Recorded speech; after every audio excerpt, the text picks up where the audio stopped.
Hello दोस्तों, आज हम बात करने वाले हैं 2018 में रिलीज हुई हॉरर मूवी इन फैब्रिक के बारे में। इस फिल्म की स्टोरी एक लाल कलर की ड्रेस के इर्द गिर्द घूमती है जिसे काफी सारे लोगों ने खरीदा, पर ये जिसके पास भी गई उसकी मौत का कारण बन गई। अब क्या था इस ड्रेस में, ये हम आगे जानेंगे। तो विदाउट वेस्टिंग एनी टाइम शुरू करते हैं मूवी की एक्सप्लेनेशन। तो मूवी शुरू होती है और हम देखते हैं शीला को, जो एक बैंक में काम करती है। शीला एक डाइवोर्सी है और हाल ही में उसका तलाक हुआ है। वो अपने बेटे विंस के साथ रहती है। हम यहाँ देखते हैं कि शीला को आमतौर पर अपने बॉसेस टैश और क्लाइव से डांट पड़ती रहती है और उसकी गलती ना होने के बावजूद उसे ये सब सुनना पड़ता है, क्योंकि अपने घर में कमाने वाली वो अकेली थी। अब चूंकि वो सिंगल होती है, वो डेट पे जाने के लिए न्यूज़पेपर में आर्टिकल देखती है, फिर उस अननोन पर्सन को अपनी फोटोग्राफ्स भेजती है और मिलने का प्लान बनाते हैं। इधर उसका बेटा विंस उसे अपनी गर्लफ्रेंड ग्वेन से मिलाता है। खैर, शीला घर में काम कर रही होती है कि टीवी पे उसे एक सेल्स की एड दिखाई देती है जो काफी अट्रैक्टिव होती है। तो वो अपकमिंग डेट के लिए अपने लिए कुछ कपड़े लेने उस स्टोर में जाती है। वहां शॉपिंग करते वक्त उसकी मुलाकात स्टोर क्लर्क मिस लकमूर से होती है, जो उसकी शॉपिंग करने में मदद करती है और उसे एक बहुत ही सुंदर लाल कलर की ड्रेस दिखाती है। शीला को पहली नजर में ही वो ड्रेस काफी अच्छी लगती है, तो वो उसे ट्राई करके देखती है। मिस लकमूर भी उसे कहती है कि अगर तुम डेट पे इसे पहनकर जाओगी तो तुम याद करोगी। शीला कन्विंस हो जाती है और वो ड्रेस खरीद लेती है और बैंक में अपनी कलीग्स को भी दिखाती है। फिर वो अपने घर आ जाती है और रेडी होकर अपने बेटे विंस को कहती है कि मैं बाहर जा रही हूँ, डिनर फ्रिज में पड़ा है, खा लेना। इतना कहकर वो चली जाती है। उधर हम देखते हैं मिस लकमूर को, जो किसी को शीला का नाम, पता और फोन नंबर लिखाती है और यहाँ हम उसे कुछ जादुई पोस्टर करते हुए देखते हैं, जैसे वो किसी पे स्पेल कर रही हो।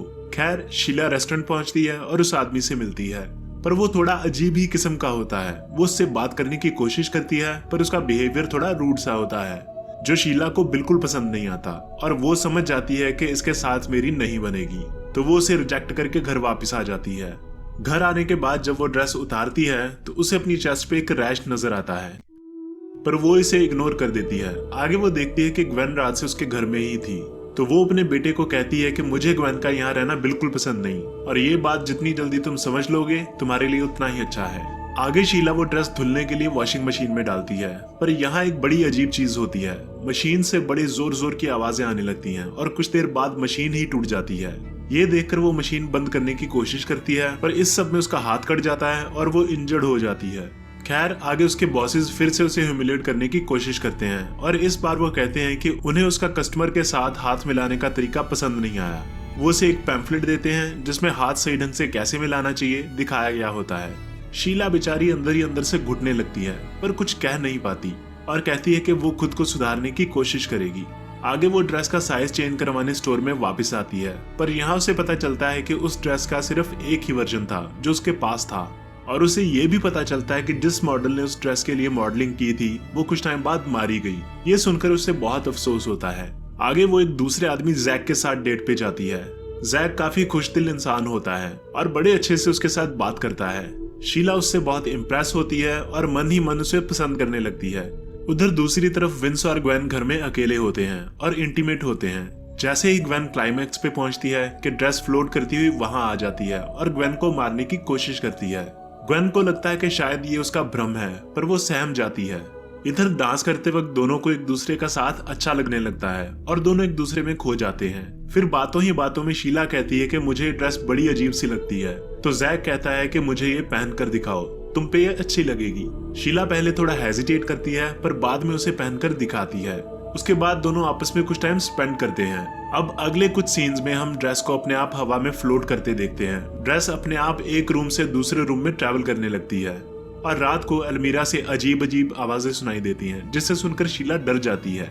अगली सुबह जब दोनों वॉक कर रहे होते हैं कि एक एल्सेशियन कुत्ता उन पे अटैक कर देता है, जिसमें उसकी टांग जख्मी हो जाती है और उसकी ड्रेस बुरी तरीके से फट जाती है। लेटर ऑन जब शीला और जैक घर में अकेले होते हैं तो विंस बाहर से उस ड्रेस के साथ आता है और अपनी माँ को वो ड्रेस देता है, पर शीला कहती है कि ये ड्रेस फट चुकी है, इसे कूड़ेदान में फेंक दो। पर विंस कहता है कि ये बिल्कुल नई जैसी है और उसे ड्रेस दिखाता है। शीला ड्रेस देखकर चौंक जाती है, क्योंकि वो ड्रेस बुरी तरीके से फट चुकी थी और अब ऐसे लग रही थी जैसे अभी नई खरीदी हो। खैर, अगली सुबह वो ड्रेस वापस करने स्टोर पे जाती है, पर मिस लकमूर उसे लेने से मना कर देती है क्योंकि उसके पास ड्रेस की रिसीप्ट नहीं होती। तो मजबूरन शीला वो ड्रेस वापस ले जाती है और आज रात वो जैक के साथ रुकने का प्लान बनाती है और रात को विंस को बताकर उसके घर की तरफ रवाना हो जाती है। रास्ते में वो ड्रेस उसके सूटकेस से निकलकर हवा में तैरने लगती है। तभी बीच रास्ते में उसे एक मैनिक्विन दिखाई देता है। वो कसकर ब्रेक लगाती है पर गाड़ी आउट ऑफ कंट्रोल हो जाती है और उसका एक्सीडेंट हो जाता है। वो उसमें मारी जाती है। पुलिस उसके बेटे विंस को फोन करके इस घटना की सूचना देती है। अब इस घटना के कुछ टाइम बाद हम देखते हैं वो ड्रेस फिर से एक स्टोर में वापस आ जाती है, जहां से एक वॉशिंग रिपेयरमैन रेड स्पीक्स उसे अपनी मंगेतर के लिए खरीद लेता है। यहाँ पार्टी के दौरान उसके दोस्त उसे बहुत ज्यादा शराब पिला देते हैं और फिर उसे फोर्स करते हैं वो ड्रेस पहनने के लिए। रेड उसे पहनता है और सब उसे छेड़ने लगते हैं, पर वो शराब इतनी ज्यादा पी लेता है कि उसकी हालत खराब हो जाती है और वो बेहोश हो जाता है। अगले दिन होश आने पे उसकी मंगेतर उससे मिलने आती है। यहाँ हम वैसा ही रैश उसकी चेस्ट पर भी देखते हैं जैसा शीला को ड्रेस पहनने के बाद हुआ था। इसके बाद काम के वक्त उसे अपने बॉस से डांट पड़ती है, ठीक वैसे ही जैसे शीला को पड़ती थी। अब ये कोइंसिडेंस था या ड्रेस की वजह से हो रहा था, इसके बारे में कुछ भी क्लियर नहीं किया गया है। फिर वो अपनी क्लाइंट के पास जाता है मशीन रिपेयर करने। वो क्लाइंट उस पर डोरे डालने की कोशिश करती है, पर रेज वन गर्ल मैन होता है और वो उसकी बातों पे ज्यादा ध्यान नहीं देता। यहाँ रात को जब दोनों सो रहे होते हैं तो ड्रेस उनके बिस्तर पे फ्लोट करने लगती है, जैसे वो उन्हें देख रही हो। एनीवेज अगली सुबह उसकी मंगेतर उसे ड्रेस पहनकर दिखाती है जो उसे बिल्कुल फिट आती है और बाद में वो उसे वॉशिंग मशीन में डालकर कुछ और कपड़ों की खरीदारी के लिए उसी स्टोर में जाते हैं। वापस आने पर वो देखते हैं कि वॉशिंग मशीन पूरी तरह से टूट चुकी थी और सब कपड़े बिखरे होते हैं। उन्हें कुछ समझ नहीं आता कि ये क्या हुआ। खैर वो ड्रेस को सूखने के लिए डालता है और मशीन ठीक करने लगता है, पर अगले दिन उसका बॉस उसे नौकरी से निकाल देता है, ये कहते हुए कि उसने अपनी मशीन ठीक की पर हमें नहीं बताया, जो उनकी पॉलिसी के खिलाफ था। अब एक तो रैज के पास नौकरी नहीं थी और दूसरा वो अपनी मंगेतर को हनीमून पे ले जाना चाहता था, तो वो कुछ लोन लेने उसी बैंक में वापस जाता है जहाँ शीला काम करती थी। वहाँ स्टैश और क्लाइव उसे अपने साथ काम करने को कहते हैं, पर कोई बात ना बनती देख वो घर वापस आ जाता है। घर आने के बाद वो टीवी देखने लगता है जिसमें उसी स्टोर की एड देखकर वो हिप्नोटाइज हो जाता है। उधर बैब्स रेज की मंगेतर कुछ कपड़े लेने उसी स्टोर में जाती है, पर मिस लकमूर उसे कहती है कि स्टोर की टाइमिंग खत्म होने वाली है, तुम शॉपिंग नहीं कर सकती। यहाँ दोनों में कुछ बहस होती है। फिर वो बूढ़ा स्टोर क्लर्क मिस लकमूर के साथ बात करता है, तो मिस लकमूर बैब्स को कहती है कि स्टोर की टाइमिंग बढ़ा दी गई है, आप शॉपिंग कर सकती हैं।